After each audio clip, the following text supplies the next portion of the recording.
Hər vaxtınız xeyir olsun, əziz Təhsil TV izləyiciləri. Təhsildəyik podkastı yenə sizinlədir. Bugünkü qonağımız isə Dərsliklərin Qiymətləndirilməsi Şurasının üzvü Aygün Bağırlıdır. Xoş gəlmisiniz Aygün xanım. Çox sağ olun, təşəkkür edirəm dəvətiniz üçün. Mən də öz növbəmdə bütün tamaşaçılarımızı salamlayıram. Biz təşəkkür edirik ki, bugün burada bizimləsiz. Ümumiyyətlə, sizin bu qiymətləndirdiyiniz dərslikləri kimlər yazır və necə yazılır və necə yazılmalıdır əslində? Mən istəyərdim bundan başlayaq. Ümumiyyətlə, dərsliklərin hazırlanması elə bir mürəkkəb, elə bir çox pilləli, həm də prinsipial bir məsələ olduğu üçün, bir mexanizm olduğu üçün burada peşəkar komanda heyəti çalışır. Müəlliflərdən sonra ekspert şurasının dəyərləndirilməsi və bura mütləq peşəkarlar, bu işin yüksək təcrübəyə malik işinin peşəkarları cəlb olunur. Dərslik müəllif tərəfindən hazırlanır, yazılır və onlar dəyərləndirməyə verilir. Dərslik dəyərləndirməyə verilərkən o bir neçə aspektdən, bir neçə baxımdan təhlilə cəlb olunur, analiz edilir, müzakirələr aparılır ekspertlərin öz arasında, daha sonra müəlliflərlə müzakirələr təşkil olunur. Bir neçə baxımdan təhlilə cəlb olunur dərslik. İstər elmi faktların dəqiqliyi baxımından, milli kurikuluma nə qədər əsaslandırılıbdır, nə qədər əsaslanıb, tutaq ki, gender bərabərliyi gözlənilibmi, milli mənəvi dəyərlərin qorunması məsələsi, dini tutaq ki, məsələlərə baxış, bunlardan əlavə deyim ki, dərsliyin tərtibatına diqqət yetirilir. Onun dizaynı, tərtibatı, rəsm əsərlərinin yaş sinsinə uyğunlu olub-olmaması məsələsi. Yəni, bir çox tərəflərdən bu dərsliklər belə deyək, təhlil süzgəcindən keçirilir. Dediniz ki, dərsliklər yazılır müəlliflər tərəfindən, peşəkar insanlar tərəfindən. Baxın, burada vahid müəlliflərin olduğu bir komissiyamı, bir heyətmi var, yoxsa necə olur? Məsələn, dərslik layihəsi verilir, o seçildikdən sonra mı dəyərləndirməyə gedir? Bu proses necə olur ümumiyyətlə? Burada hər sinifin dərsliyini elə müəlliflər var ki, onlar bir neçə sinif dərsliyinin müəllifidir. Artıq bunlar illərdir ki, elə həmin dərs vəsaitlərindən tədris vəsaiti kimi istifadə olunur artıq bizim orta ümumi təhsil məktəblərimizdə və bu heyət, komanda artıq illərdir ki, mən ekspert şurasının üzvü olarkən demək olar ki, eyni müəlliflərin dərslikləri üzərində işləyirik. Amma mən bildiyim qədər əvvəllər bir neçə dərslik müzakirəyə belə tender elan olunurdu, müzakirəyə verilirdi, təqdim edilirdi. Onların içindən uyğun olan seçilirdi. Hətta amma artıq bu belə deyil. Bəli. Hətta elə bir dövr olubdu ki, bir məktəbdə 2 dərslikdən üzr istəyirəm, bir sinif üçün 2 dərslik mövcud olubdu. Hətta. Bəli. Məsələn, 6-cı sinifin ədəbiyyat dərsliyi ayrı-ayrı müəlliflərin dərslikləri bir neçə məktəbdə tutaq ki, əgər həmin müəllif heyətinin dərsliyindən istifadə olunurdusa, digər məktəblərdə başqa bir müəllif heyətinin dərsliyi istifadə olunurdu. 6-cı sinifdə belə idi. Ancaq indi o dərsliklərin də sadəcə bir variantı qalıbdır. Və sizcə bu nə qədər doğrudur?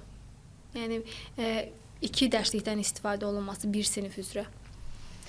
Bu elə özünü doğrultmadığı üçün yəqin bugün artıq o metoddan belə deyək də əl çəkilibdir, elə deyil. Amma yəni ki, bəlkə də maraqlıdır. Məsələn, xaricdə beynəlxalq təcrübəyə biz nəzər yetirəndə görürük ki, bəzən hətta hər məktəbin öz dərsliyi var. Amma bizdə bu nə üçün çətinlik yaradır? Çünki şagird orta məktəbi bitirir, vahid proqram əsasında bu qəbul imtahanına gedir və artıq burada biraz çətinlik yaranır. Nəyə? Çünki suallar, məsələn, o məktəbdə başqa dərslikdən istifadə olunub, bu məktəbdə başqa dərslikdən. Burada artıq müəyyən qədər çətinlik yarana bilirdi. Həmin vaxtı yadımdadır, həm müəllimlər, həm də şagirdlər belə bir problemlə üz-üzə qalmışdı. Dərsliklərin qiymətləndirilməsi. Ümumiyyətlə, dərslik necə qiymətləndirilir? Məsələn, hansı meyarlara əsaslanırsınız? Vurguladınız ki, artıq uzun müddətdə ekspert kimi çalışırsınız və demək olar ki, eyni müəlliflər yazır dərslikləri. Doğrudan bu uğurludurmu sizcə? Yəni, amma davamlı olaraq da hər il müzakirə edirik, hansısa dərsliklərdə problemlər var, narazılıqlar var ki, dil üslubu düzgün deyil, sadə deyil, anlaşılmır və yaxud fakt səhvləri var. Mən istəyərdim bununla bağlı öz fikirlərinizi bildirəsiniz. Biz də cəmiyyətin içindəyik. Bəli, biz də rastlaşırıq o narazılıqlarla. Hətta deyim ki, dərsliklər özlərinə aid saytda o ictimai rəyə də açıqdır. İstənilən şəxs, dərsliyin istənilən istifadəçisi daxil olub o saytda özünün ictimai rəyini yazır və deyim ki, həmin o müzakirələr zamanı da həmin o ictimai rəylər də nəzərə alınır. Eyni zamanda mən özüm, məsələn, tutaq ki, həm də auditoriyada dərs deyirəm, dərsliklərdən və uşaq ədəbiyyatını tədris edirəm. Orada mən öz tələbələrimə, onlar sabah auditoriyaya gedəcəklər, Azərbaycan dili ədəbiyyatı müəllimi ixtisasında oxuyurlar. Mən onlara da, məsələn, hətta müzakirəsinə verirəm dərsliklərimizi. Gəlin görək, gəncliyin gözü ilə baxaq, görək onlar dərslikləri necə görmək istəyirlər. Olur, məsələn, o qədər belə deyək ki, ağıllı təkliflər olur ki, biz bunu, mən düşünürəm ki, gələcəkdə də məsələn, hansısa dərsliyin dəyərləndirilməsində, məsəl üçün, bu yaxınlarda tələbələrimdən biri İrad kimi bildirirdi ki, Üzeyir Hacıbəyli ancaq orta məktəbin musiqi dərslərində belə deyək tədris olunur. Musiqi onu bir bəstəkar kimi belə deyək tədris olunur, tanınır. Nəinki o dramaturq kimi, felyeton müəllifi kimi, yəni bir ədib kimi. Doğrudan da, yəni düşünürəm ki, bu növbəti biz müzakirələrimizdə bax bu cür məsələlərə münasibət bildirməliyik. O ki qaldı narazılıqlara, ümumi bilirsiniz, ümumi sözlərdir. Mən həmişə dərslikdə narazı olanlara təklif edirəm ki, konkret yəni göstərin. İradlarınızı konkret göstərin ki. Məsələn, konkretlərdən biri doğrudan da məsələn valideynlərin ən çox gileyləndiyi mövzudur ki, oxuyur, məsələn, daha sadə olsa bəlkə də o məsələnin şərtini deyək və yaxud Azərbaycan dili kitabında olan hər hansı bir mətni deyək, onu həll edə bilər, tapa bilər oradakı sualı. Amma məsələlərin, mətnlərin o qədər qarışıq yazıldığını və yaxud çətin dildə, xüsusən də ibtidai sinifdə yazıldığını qeyd edirlər. Məsələn, bununla bağlı cənab nazir də dəfələrlə vurğulayıb ki, dərsliklərin dili daha sadə olmalıdır, anlaşılan olmalıdır, məzmunu daha aydın olmalıdır. Baxın, bununla bağlı mən bayaq mövzuya gəlmək istəyirəm ki, siz vurğuladınız ki, illərdir eyni müəlliflərdir. Mənim sualım odur ki, bir qiymətləndirmə üzrə ekspert kimi sizcə doğrudan bu müəlliflərin illərdir dərslikləri yazması uğurlu hesab olunurmu? Mən istəyirəm bunu şərh eləyəsiniz. Çox yaxşı olardı ki, bir neçə dərsliklər təqdim olunsun bizim müzakirəmizə. Mən də bir ekspert kimi, yəni bunun tərəfdarıyam ki, seçim imkanımız olsun. Amma mən bugün yenə qeyd etdiyim kimi son illər bunu görmürük. Amma bu eyni müəllif heyəti o demək deyil ki, bu dərslik üzərində bu işlənirsə, eyni o formada da qalır. Mütləq günün aktual problemləri orada öz əksini tapır. Tutaq ki, biz 2020-ci ildə zəfər qazanmış bir ölkəyik. Təbii ki, artıq o bizim Azərbaycan dili ədəbiyyat dərsliklərimizdə, tarix dərsliklərimizdə bu müəyyən dəyişikliklər, müəyyən baxış bucağı tələb edir ki, bunu müəlliflər mütləq nəzərə alırlar. İstər tutaq ki, ədəbiyyat dərsliklərində həmin mətnlərin dəyişdirilməsi, tarix dərsliklərində, bu əlbəttə ki, bizim yeni tariximiz yazılmalıdır. Bunlar hamısı hər il o dərsliklərdə öz əksini tapır bu dəyişikliklər. Yəni bizim dərsliklərimizin tutaq ki, dil çətinliyindən, üslub qəlizliyindən hardasa iradlar ola bilər. Amma o milli mənəvi dəyərlərin təbliği baxımından dərsliklərimizdə demək olar ki, bu həmişə gözlənilir. Həmişə gözlənilir. İstər mətnlərin seçilməsində, onların tədrisi prosesində bunlar öz yerini tapır. Dərsliklərin qiymətləndirilməsi prosesi necə olur? Dərslik sizə təqdim olunur? Hansı xüsusiyyətləri əsas götürürsünüz? Və ən çox, belə deyək də, hansı səhvlərlə qarşılaşırsınız? Məsələn, nəyə görə bir dərsliyi geri çevirmisiniz ki, bu yenidən işlənməlidir və yaxud ümumiyyətlə bu çap olunmamalıdır? Çoxdur. Burada yəni yanaşma prinsiplərimiz çoxdur. Tutaq ki, hansısa bir yaş sensinə uyğun olmayan və Çingiz Aytmatovun Gün var əsrə bərabər əsərindən müəyyən fraqmentlər salınıbdır aşağı siniflər üçün. O əzab səhnəsi bəlkə də yadınızdadır. Siz də bəlkə elə orta məktəbdə oxuyarkən həmin dərslikdən istifadə etmisiniz.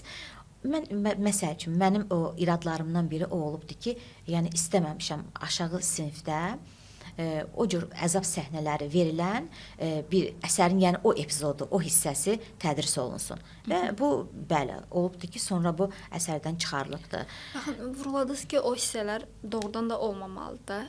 Aşağı yaşlı uşaqlar onu oxuyur, Yuxarı əzab sinif səhnələri var. olar, bəli. Bəs bu müəllif heyətinin tərkibində bu kitablar yazılarkən, xüsusən də aşağı sinif şagirdlər üçün psixoloq, pedaqoq da fəaliyyət göstərirmi, bu müəlliflərlə birlikdə əməkdaşlıq şəklində işləyirmi? Mütləq. Onlar təkcə həm də nəşriyyatların özlərində var. O hansı ki, dərsliyi nəşriyyat, bəli, mütləq nəşriyyatın rəssamı var, metodisti var, psixoloqu var. Bu təbii ki, dərslik bizə gəlib çatana qədər, bizə gəlib çıxana qədər onların da süzgəcindən keçmiş olur. Məsələn, orada rəsm əsərləri tutaq ki, hansısa bu yaşa uyğun deyil, yaxud da tutaq ki, dəqiqlik yoxdur. Tutaq atdır, at adətən nə olar? Qonur olar, tutaq ki, ağ olar, qəhvəyi olar. Amma məsələn, elə at rəngi var ki, o qeyri-təbii görünüb. Ona irad bildirmişik. Yəni bu rəssamların da orada işləri var. Psixoloqları mütləq cəlb olunurlar, əlbəttə ki, mütləq. Aha, deməli, Aygün xanım, bayaq vurguladınız ki, çox istəyərdiniz ki, sizə bir neçə dərslik təqdim olunsun və siz onların qiymətləndirəsiniz və ən yaxşısını seçəsiniz. Düzmü başa düşdüm? Bəs onda belə başa düşür ki, bugünkü sistem doğru deyil. Bir müəllifin bir dərsliyi yazması, sizə onu təqdim etməsi, sizin onu qiymətləndirməniz, təkrar geri dönüş və təkrar sizə. Mən istəyirəm siz buna bir ekspert kimi bildirəsiniz ki, necə olmalıdır əslində, necə olsun? Bilirsiniz, o elan olunur əslində, elan olunur. Ancaq görünür, birinci seçim təkcə ekspertlərdən olmur. Hələ birinci nəşriyyatlar özləri seçir. Bəli, nəşriyyatların özlərinə, yəni qurumun özünə təqdim olunur dərsliklər. Bizə gəlib çatanda, artıq ekspertlərə gəlib çatanda son seçilmiş variant təqdim olunur. Birinci nəşriyyatlara təqdim edilməsi doğrudurmu bəs? Ekspert rəy vermir, amma artıq nəşriyyata təqdim olunur ki, bu kitab var, bu dərslik var əlimizdə. Nə qədər doğrudur bu? Birinci siz rəy verməlisiniz ki, bu dərslik kitab necədir? Ümumiyyətlə bunu uşaqlar oxuya bilərmi? Şagirdlər oxuyub anlaya bilərmi? Sonra nəşriyyat qərar verməlidir ki, bunu çap eləsin, yoxsa çap eləməsin. Təbii ki, bayaq qeyd etdiyim kimi biz də çox istərdik ki, bizə də çox dərsliklər gəlsin. Biz onu, yəni seçim imkanımız olsun. Ən yaxşısını dəyərləndirək, ən yaxşısını qiymətləndirək. Ancaq bugün bizdə dərslik yazmaq çox çətin olduğu üçün, tələblər çox olduğu üçün, ona görə də görünür müəlliflər o qədər də maraq göstərmir. Bilmirəm, bəlkə onların maliyyə baxımından, yəni qane etmir, onlara ödənilən qonorar onları qane etmir. Bu da bir səbəb ola bilər ki, yəni dərslik yazılması az cəlb eləyir müəllifləri. Ödənilən qonorar dediniz, bir çox ölkələrdə dərslik tamamilə pulsuz verilmir şagirdlərə. Dövlət bəzən müəyyən hissəsini qarşılayır və yaxud da xüsusi təkmilləşdirilmiş dərs vəsaitləri, dərsliklər şagirdlərə müəyyən ödəniş qarşılığında verilir. Bəs bizdə belə bir praktika tətbiq olunsa necə? Sizcə müəlliflər daha mı maraqlı olar, daha mı yaxşı dərslik yazılar və yaxud dərsliklərin keyfiyyəti yüksələrmi? Necə düşünürsünüz? Mən düşünmürəm ki, bunun həlli yolu mütləq məktəblinin, valideynin dərsliyə ödədiyi məbləğlə təmin olunmalıdır.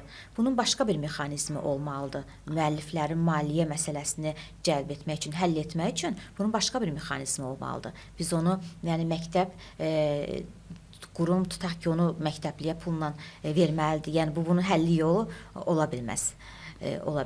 Bunu sadəcə, bəli, yəni o tender elan olunanda nəşriyyat özü maraqlı olmalıdır elan edəndə, yəni o qədər.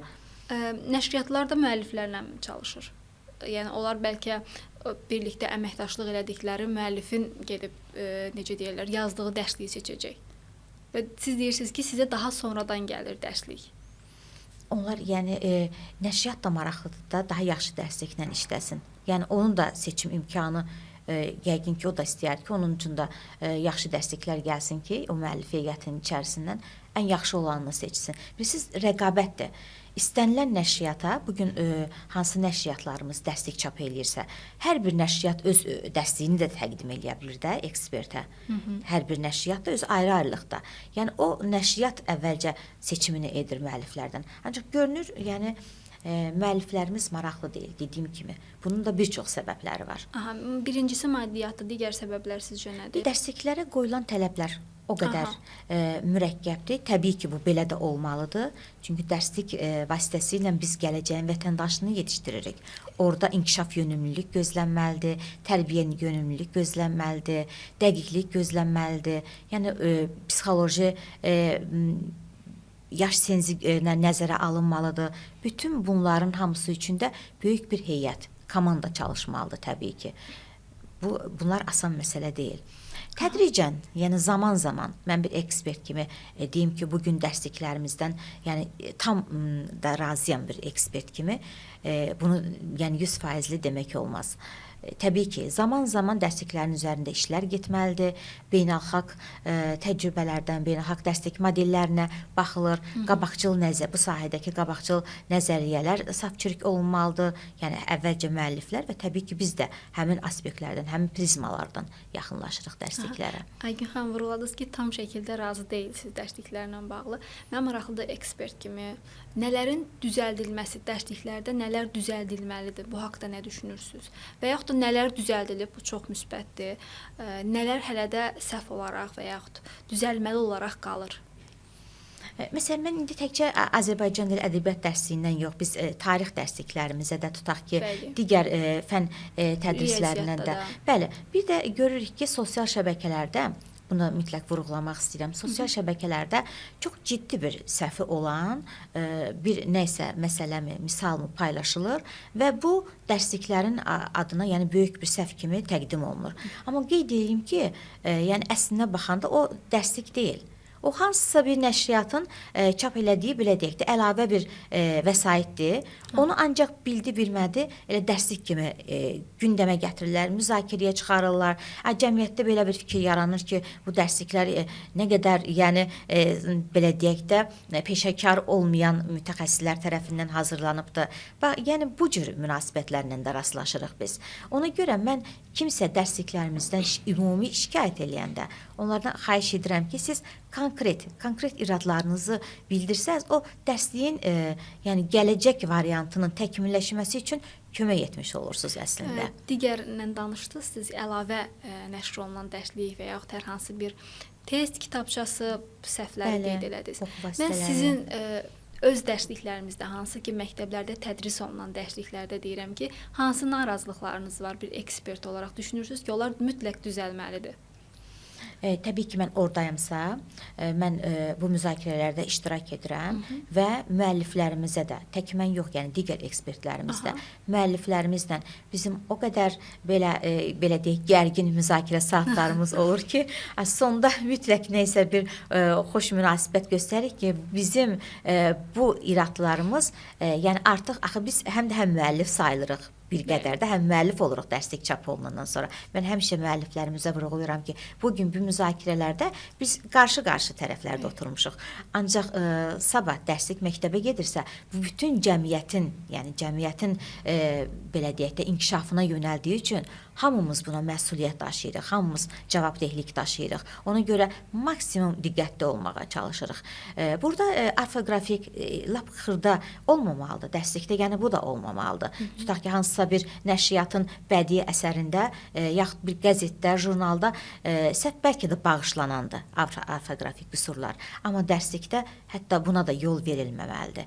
Yəni o orfoqrafik xətalardan tutmuş, üslub səhvlərinəcən, bayaq dedim, mətnlərin seçilməsi, nə qədər bu mətn oxuyanda fikirləşirəm, bu şagirdə nə verəcək? Yəni şagird bundan nə mənimsəyəcək? İstər psixoloji baxımdan, onun tərbiyəsi baxımından, estetik zövqünün formalaşması üçün bu mətn ona nə qədər fayda verə bilər, nə qədər əhəmiyyətlidir. Yaxud bunu həmin müəllifin digər hansı əsəri ilə əvəzləsək daha yaxşı olar. Müəlliflərimiz ilk əvvəllər, yəni ekspertlərlə belə mübahisələrimiz çox olsa da, bir çox məsələlərdə yəni ortaq məxrəcə gələ bilirik. Gəlin onda bir qısa şəkildə və anlaşılan şəkildə izah eləyə görə dərsliklərin qiymətləndirilməsi prosesi necə olur? Necə qiymətləndirirsiniz? Bu nə qədər müddətə baş verir bir dərsliyin qiymətləndirilməsi? Nə vaxt olur? Necə eləyirsiniz? Hansı meyarlara əsaslanırsınız ki, bu dərslik çap olunmalıdır, məktəblərdə tədris olunmalıdır? Qeyd edeyim ki, dərslik bizə təqdim olunur. Elə olur ki, onun müzakirəsi 5 ay, 6 ay, 7 ay çəkə bilir. Dönə-dönə biz iradlarımızı bildiririk. Həmin iradlar cədvəllər şəklində müəlliflərə göndərilir, nəşriyyata göndərilir. Orada rəssam üçün də bizim iradımız ola bilər, müəllifin özü üçün də, nəşriyyatın özünün düzəldəcəyi hansısa problemlər olur. O bir dəfə orada bu cür artıq bizim iradlarımız nəzərə alınandan sonra yenidən ikinci dəfə həm iradlarımız, hansının ki onun qarşısında mütləq müəlliflər qeyd edilir ki, qəbul edildi bu irad, yaxud nisbətən qəbul edildi, qəbul edilmədi. Nə üçün qəbul edilmədi? Biz yenə də müzakirəyə yığışırıq. Nə üçün qəbul edilmədi? O öz fikrini əsaslandırmalıdır. Biz birinci mütləq, yəni elmi faktların dəqiqliyinə fikir veririk. Elmi faktlar nə qədər dəqiqdir? Yaxud burada yenə dedim, bayaq da qeyd etmişdim. Gender məsələsi gözlənilibmi? Bu şagirdin inkişafına nə qədər təsir göstərəcəkdir? Və bütün bunlar hamısı, sonra milli kurikulum bizdə yəni əsas prinsiplərdən budur. Ola bilər ki, müəllif hansısa tutaq ki, beynəlxalq təcrübədə yaxşı müsbət ənənələrə baxıb, amma onu biz mütləq öz milli belə deyək də kurikuluma əsaslanmalıdır dərslik. Bu vacib şərtdir. Bir neçə meyardan, yəni dərsliklər təhlilə cəlb olunur. Bir neçə meyardan biz onu edirik. Yəni bir neçə dəfə bizim həm müəlliflərlə, həm Nazirliyin bu işlə məşğul olan şöbə əməkdaşları vasitəçi olurlar bizim aramızda.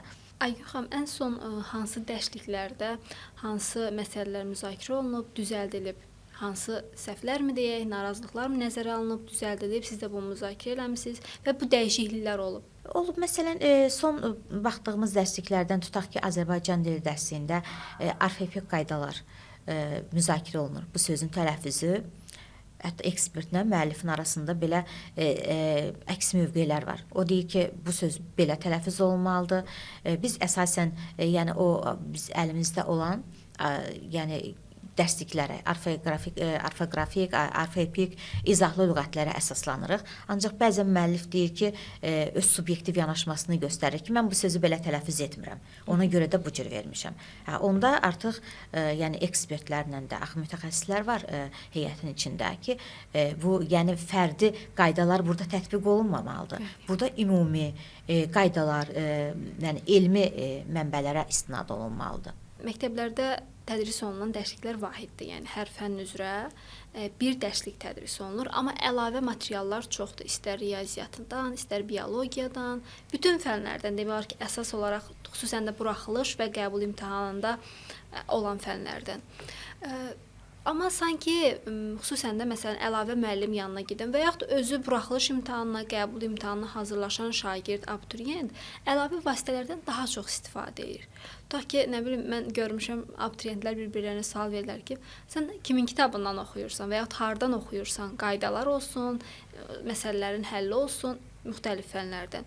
Baxın, olmazmı ki, sanki cəmiyyətdə belə müşahidə olunur ki, dərsliyə güvən yoxdur. Məsələn, bir şagird, mən də sizə belə bir sual verim də, şagird oturub sadəcə dərslikdən oxuyub, dərslikdən kifayətlənərək də qəbul imtahanında, buraxılış imtahanında iştirak edib uğur qazana bilərmi? Bu biraz bir qədər çətindir. Bizim əsasən bu orta məktəb müəllimlərimizin də narazılığı daha çox ondan ibarətdir ki, yəni dərsliklərlə sonradan Dövlət İmtahan Mərkəzinin qəbul proqramının arasında bir qədər uyğunsuzluqlar olur. Ona görə də bu çətinlik yaradır. O dərsliklərə olan inamsızlıq oradan qaynaqlanır. Yəni əlbəttə ki, istər buraxılış imtahanları, istər qəbul imtahanları orta məktəb dərsliklərinə əsaslanılmalıdır. Amma bizdə yəni bu ziddiyyət mövcuddur. Amma baxın Aygün xanım, bugün uşaqların bəlkə də əlavə repetitor yanına getmək səbəblərindən biri budur. Və yaxud da şagirdlərin dərslik kitabları bəlkə də o qədər ağır deyil. Çünki hər gün maksimum olar 5 dərs, 6 dərs. Və bu mən düşünürəm ki, çantanı o qədər də ağır eləməz. Amma xüsusən də aşağı sinif şagirdlərinin kitablarında o qədər əlavə vəsaitlər var ki, öz dərsliklərindən əlavə. Və onların çantaları çox ağır olur. Bilirsiniz, mən qeyd edeyim ki, onların əksəriyyəti amma lazımlı vəsaitlərdir. Əksəriyyəti. Yəni onların yəqin özünüz də görmüsünüz. Həm tərtibatı cəlb edicidir. Maraqlı, yəni məsələlər var. Dərsliyə də tutaq ki, o ehtiva olunmayan, amma həmin vəsaitlərdə onların işlənməsinin də biz tərəfdarıyıq. Uşaqların o dünya görüşünün belə deyək, inkişaf etməsi baxımından çox əhəmiyyətlidir. Yəni bu da daim cəmiyyətdə narazı biz də indi cəmiyyətin içindəyik təbii ki. O narazılıqların daim özümüz də müşahidə eləyirik. Amma yəni bu lazımı dərs yəni bu əlavə vəsaitlərə ehtiyac olduğunu düşünürsünüz. Bəli, ehtiyac olur. Məsələn tutaq ki, ədəbiyyat fənninin tədrisini deyək də, biz dərslikdə hər hansısa bir əsəri, tutaq ki, pyesdir, yaxud hansısa bir poemadır, onu bütöv şəkildə verə bilmir. Dərsliyin həcmi buna imkan vermir. Və bu zaman olur ki, buna hansısa müntəxəbatlar olmalıdır. Tutaq ki, antologiyalardan istifadə oluna bilər. Sinifdən xarici oxu materialları da. Yaxud da ki, elə həmin müəllifin, biz bilirik ki, prezidentin sərəncamı ilə bizim dərsliklərimiz, klassiklərimizin irsi təkrar nəşr olunubdur. Biz daha çox, yəni o dərsliklərdə də onların mənbə kimi göstərilməsinin tərəfdarıyıq ki, məhz həmin nəşrlərdən oxunsun, əlavə vəsait kimi əsərdən bir parça verilibsə, onun bütöv formasını həmin nəşrlərdən istifadə etməklə oxunsunlar. Latin qrafikasındadır, uşaqlara əlçatandır, çünki bütün məktəb kitabxanalarında var və onların yəni istifadəsi də bəzən görürsünüz ki, abituriyentlərin bu proqramının yüklü olması da, yüklü olmasına uşaqlar yəni narazılığını bildirir ki, bizim proqramımız o qədər çətin, o qədər ağırdır ki, biz artıq belə demək əlavə mütaliəyə, bədii əsərin oxunmasına vaxt ayıra bilmirik. Və bizim bu cür problemlərimiz var. Ədəbiyyat dərslikləri mən qeyd edeyim ki, bu bizim yaralı yerimizdir. Yuxarı sinifdə ədəbiyyat dərsliklərindən ancaq 3-cü qrupa gedən şagirdlər istifadə edir. Onun, yəni bizim o klassiklərimizi tanımaq baxımından, o belə deyək, bəzən bədii ədəbiyyat, tarixi, coğrafiyanı elə həmin fənlərin özündən daha yaxşı öyrədir. Yəni bizim bədii ədəbiyyatın oxunması nə qədər vacib bir məsələdir. Yəni bunu burada izah eləmək düşünürəm ki, artıqdır. Amma bu cür hallar ki, bizim mənlə gəlir ki, buna da bir yolunu tapmaq lazımdır ki, ədəbiyyat dərslikləri yuxarı siniflərdə ancaq 3-cü qrupun şagirdləri üçün keçərli olmasın. Yəni siz deyirsiniz ki, ədəbiyyat fənn olaraq digər qruplara da mı salınsın? Bəli. Bunu bir təklif olaraq? Bəli, təklif olaraq mən bunu düşünürəm ki, ədəbiyyat fənni digər, yaxud buraxılışda salmaq olar, yaxud da bəli, qəbul imtahanında. Qəbul imtahanında salınmalıdır. Tutaq ki, 25 sualdır da Azərbaycan dili. Onu Azərbaycan dili ədəbiyyat fənni eləmək olar buraxılışlarda. Ki, bir qismində ədəbiyyatdan təşkil eləsin. Yəni biz bu yolla ədəbiyyatımızı oxutmalıyıq, tanıtmalıyıq. Bəzən bəlkə siz də şahid olmusunuz. Tutaq ki, hansısa bir verilişdə küçədə gənclərimizdən soruşurlar. Onlar klassiklərimizin hətta elə olur ki, şəkillərini tanımırlar. Heykəllərini göstərirlər. Bu hansı klassikimizin olduğunu bilmir. Bəstəkarlarımızı tanımırlar. Bəs necə olur ki, bu dərsliklərdəki səhvlər gözdən qaçır? Məsələn, siz hansı səhvləri nəzərdə tutursunuz? Gəlin belə deyək də, məsələn, vurğulayırlar ki, siz vurğuladınız ki, o müəllif heyətinin içərisində pedaqoqu da var, psixoloqu da var, müəllifi də var, əlavə araşdırır, halbuki elmi faktlara əsaslanan bir dərslik yazır. Məsələn, siz vurğuladınız, orada tarixi səhvlər ola bilər. Tutaq ki, tarix kitabında hər hansı bir tarixi səhv və yaxud da elə deyək, dediniz ki, pedaqoq var, psixoloq var, siz özünüz bayaq bildirdiniz ki, irad bildirmisiniz ki, tutaq ki, Çingiz Aytmatovun bu əsəri bu yaşda uşaqlar üçün uyğun deyil. Amma məsələn, bəzən olur ki, bu dərsliklər içərisində bu cür məsələlərin gözdən qaçdığı məqamlar da olur. Mən onu eşitmək istəyirəm sizdən ki, ola bilər, yəni o deyirlər iş olan yerdə səhv də olar. Təbii mən onu soruşmaq istəyirəm ki, və sonra onun geri dönüşü necə olur, düzəlişi necə olur? Bəzən müəllimlər də bundan narazılıq eləyir ki, dərsliklərdə çox dəyişikliklər olar, çox şeyi dəyişirlər. Mən istəyirdim bu məsələlərə də aydınlıq gətirəsiniz. Hər bir dəyişiklik, yəni belə deyək, inkişafa yönləndirilməlidir. Və bu çox vaxt da belə olur. Siz özünüz də qeyd etmişkən, yəni iş varsa orada qüsur, gözdən qaçma, tutaq ki, bu mənim işimdir, mənim gözümdən qaçıb, tutaq ki, şəkil məsələsidir, rəsm məsələsidir, rəssamın gözündən qaçıbdır. Olur. Məsələn, bu yaxınlarda mən dərsliklərin birində əfsanədir, əfsanələrimizdən biridir. Orada bir intihar hadisəsi var. Hə, mən təbii ki, yəni buna etirazımı bildirdim ekspert kimi. Çox da yuxarı siniflərdə deyildi. Orada intihar məsələsi var. Mən bunu intihar da necə intihardır deyim sizə. Yəni burada düşmənin əlinə keçməməsi üçün orada yəni o qız özünü tutaq ki, qayadan atır. Belə bir epizoddur, səhv eləmirəmsə, detallı olmaya da bilər dediyim. Düşündüm ki, bu yəni hətta belə bu məqama da xidmət etsə, bu olmamalıdır. Bunu müəlliflər razılaşdı. Ancaq o hissə bir qədər redaktə olundu. Dərslik gələndə görürəm ki, əvvəlki rəsm qalıb amma. Mətndə dəyişiklik olub, amma rəsmdə yox. Yəni rəsm o köhnə mətni ehtiva eləyir. Yəni biz ikinci səfər buna iradımızı bildiririk ki, yəni bu nüans düzəlib, ancaq bu bir nüans nəzərdən qaçıbdır. Yəni belə deyək də kompleks nəzər yetirilməlidir hər şeyə. Yəni dərslik yazmaq da, onu qiymətləndirmək, dəyərləndirmək də asan bir proses deyil. Çox pilləli, mürəkkəb, belə deyim, böyük məsuliyyət tələb edən bir prosesdir. Aygün xanım, bir çox ölkələrdə, yəqin siz məndən daha yaxşı bilirsiniz, bir dərslik çap olunanda və yaxud məktəblərə verilməsi düşəndə ilk olaraq sınaqdan keçirilir. Bizdə necədir bu proses? Dərsliklər sınaqdan keçirilirmi, yoxsa birbaşa olaraq məktəblərə, şagirdlərə təqdim olunur? Olur. Olur ki, məsələn, pilot məktəblər olur. Bu dərslik bir il orada hələ belə deyək də təcrübə üçün keçirilir, bəli. Bu beynəlxalq dərsliklərdən demişkən, biz çalışmalıyıq, mümkün qədər imkan daxilində təbii ki, o beynəlxalq dərslik modellərində olan yaxşı cəhətləri öz dərsliklərimizə tətbiq eləyək. Bu yaxınlarda tutaq tələbələrim mənə sual verirlər ki, niyə məsələn Türkiyədə uzağa getmirəm də, qonşu Türkiyədəki dərsliklərdə, yəni o hər səhifənin sonunda QR-lar olur da, QR kodlar. Tutaq ki, əsərdən bir parça verilib. Dərsliyin həcmi imkan vermir o əsər bütöv şəkildə orada olsun. Yaxud da o səsli. O uşaqlar bəli, QR vasitəsilə həmin tutaq ki, şair haqqında məlumat verilir, o şairin əsərinə isə orada dinlənilir. Bu uşaqların həm də belə deyək də oxuya, belə deyək, o dərsliyə olan marağını artırmış olur. Çox gözəl bir vəsaitdir. Yaxud rəsmlərin o qədər belə rəngli, al-əlvan olması da o şagirdi cəlb edir.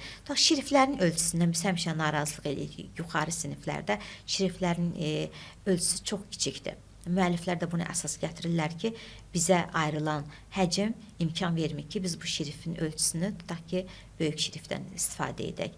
Yəni, bu cür rastlaşdığımız, üzləşdiyimiz texniki problemlər də var.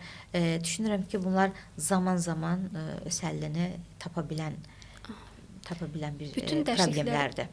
Bütün dərsliklər bu cür sınaqdan keçirilir. Bəs heç sınaqdan qayıtmayan, uğurlu hesab eləmədiyiniz hansı dərsliklər olub ki, onlar sınaqdan keçməyiblər? Belə dərsliklər olubmu? Olub.